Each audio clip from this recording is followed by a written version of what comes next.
Are you one of those people who understand English words, but when it's time to speak, you freeze? Or maybe you are one of those who don't understand English at all and feel lost. Don't worry. Today, we will solve both of these problems. First, I will tell you a short motivational story in simple English so that even beginners can understand. And then I will give you 10 very useful sentences for speaking practice, sentences that you can use in real life. Ready? Let's begin. Once, there was a young man named Daniel. Daniel wanted to learn English, but he felt scared. Every time he listened to English, he only understood one or two words. People around him laughed and said, "Daniel, English is too difficult for you." But Daniel didn't give up.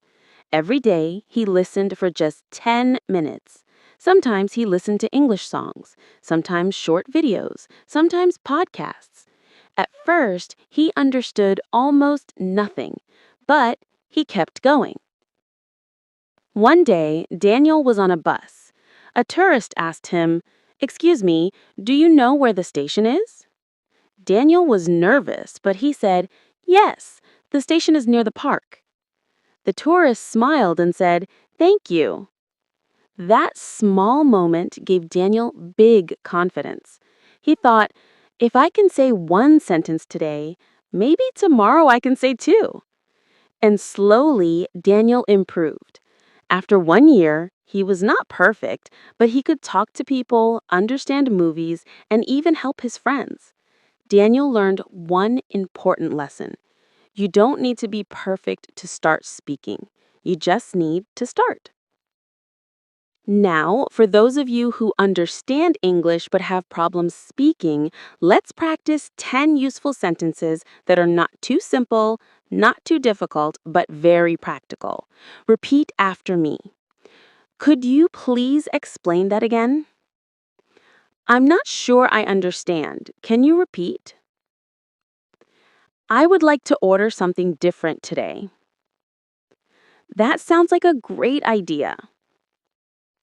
I haven't decided yet. Let me think. Sorry, I didn't catch that. What did you say? Honestly, I don't agree with you. I'll try my best, but I can't promise. Can you recommend something interesting to read or watch? Thank you for your help. I really appreciate it. Practice these sentences again and again. Use them in daily conversations. Don't just listen, speak them out loud. So, today we solved two problems. If you don't understand English, stories can help you listen and learn. If you understand but cannot speak, practice these 10 sentences every day. Now, my question for you is, which group do you belong to? Do you understand but not speak? Or do you struggle to understand? Write your answer in the comments and also tell me which sentence you will practice today. Don't forget to like and subscribe, and I'll see you in the next lesson.